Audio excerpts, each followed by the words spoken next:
Well, hi everyone. My name is María del Mar Núñez, and I work at Hydra Space in the Mission Analysis Department. Today, I'm going to deliver a presentation about a deployment simulation tool that we're working on, following the IoT service and within the context of pico-satellites constellations. Before I start, I would like to thank the host for the opportunity to talk in this workshop. I hope you find it interesting. First of all, I'm going to start talking about my career path and the background of Hydra Space, following by the motivation that inspires us to develop this tool.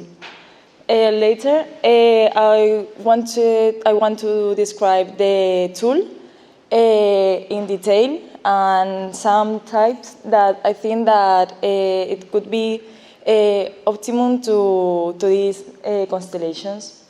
Then I will conclude with some remarks. Well, I studied aerospace engineering at the University of Seville, focusing my studies in the aerospace vehicles intensification. What I learned about space during my study caught my attention and prompted me to study a master's degree in the space systems at the Polytechnic University of Madrid. Currently, I'm in the senior year of the master's degree, and also I work at Hydra Space. Hydra is an engineering company based in Madrid that its main objective is to offer a quality service in remote areas while minimizing costs. Focusing on IoT service and affordable access to space, Hydra offers a full in-house technology in ground segment and also in satellites.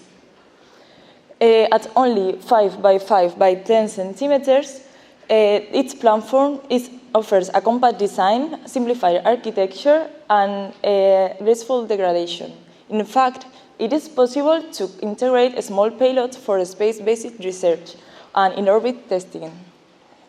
Well, as I mentioned before, Hydra follows the IoT service, and its main objective is offer a good service in remote areas. So the process that this technology follows is bursts of data package are sent by means of ground sensors to the available Hydra satellites. This information is temporarily stored in these satellites and then is downloaded in the specific ground station.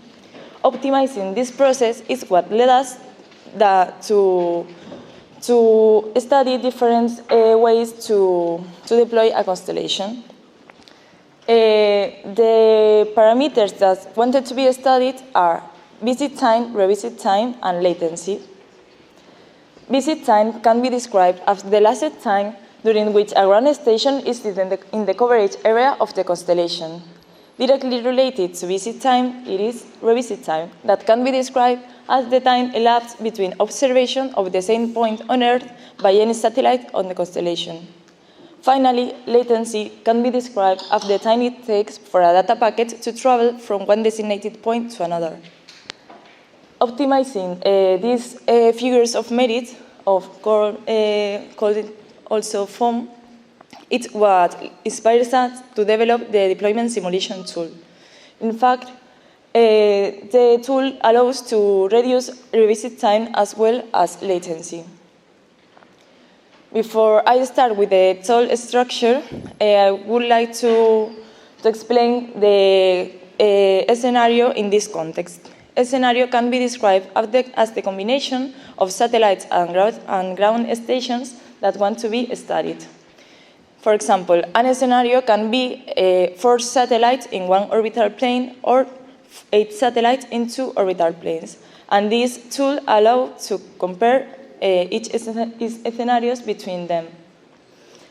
Well, about the code. The code environment has been separated from the input and the outputs. This makes easy for the user to use the tool without modifying the code. So, what does the code need? Well, to use this code, it's necessary to define the satellite properties and the satellite's position at the beginning of the propagation, as well as the ground station location. This information is read by the code. that oversees an external propagator that simulates satellite orbits and calculates the position at each instant time. This information is used to calculate the figures of merit that I mentioned before, and the results are represented in tables and graphics. Well, focusing on the inputs. The inputs can be divided into two parts. The first part is the folders. The user has to create a folder that contains the data of the satellite and the ground station. This information is the satellite properties file, the satellite orbital parameters file, and the ground station location. Then there is a file.n that has to be modified. This file is going to be executed by means of a .bat file.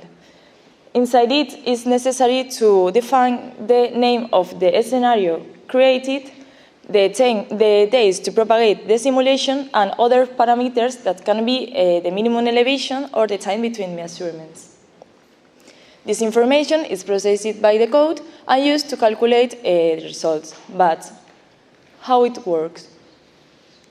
Well, the code is written in MATLAB or Octave, either of which is valid, that both are programming platforms to analyze and design systems and products. Also, GMAT is used as an external propagator. GMAT is a general mission analysis tool that is an open source software system for space mission design and analyzing.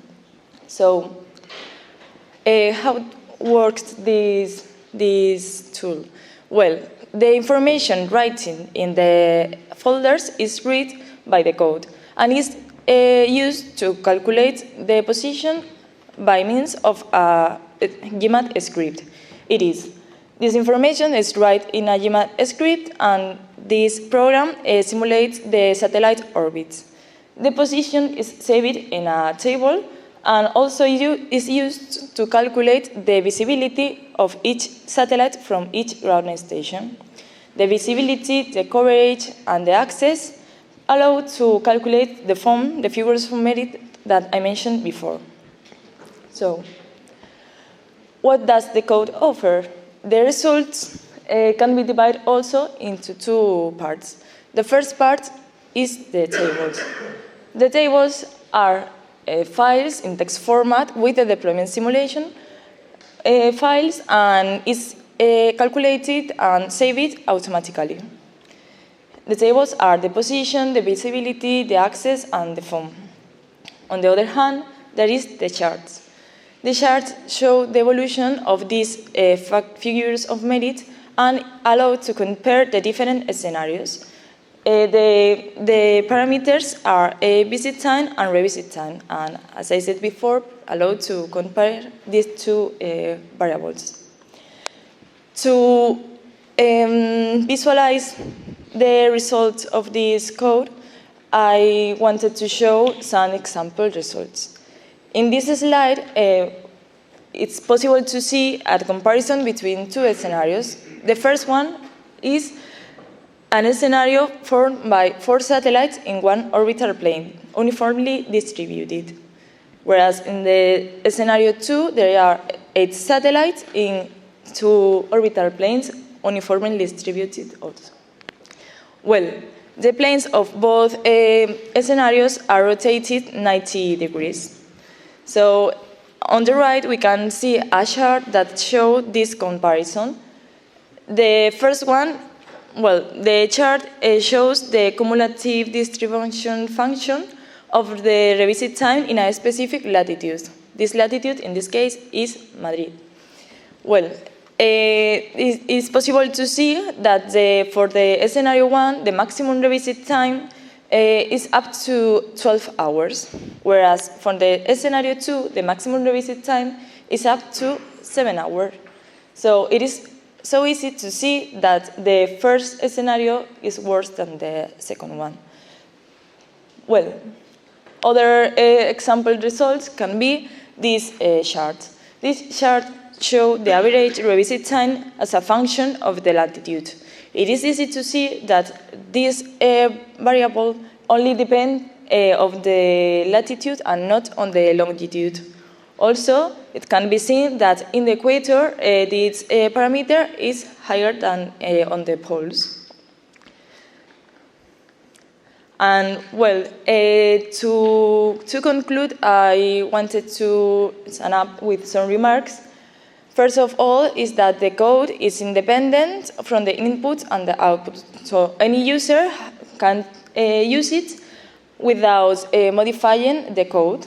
Also, the computational time has been reduced because only is used one program, that is MATLAB or GMAT, and it's not necessary to use any external program to simulate sound parameters.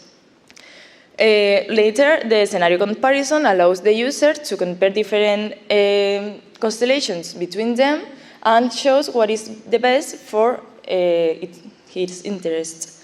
And finally, the results are automatically stored, and it's not necessary to access the code to see what is all the results.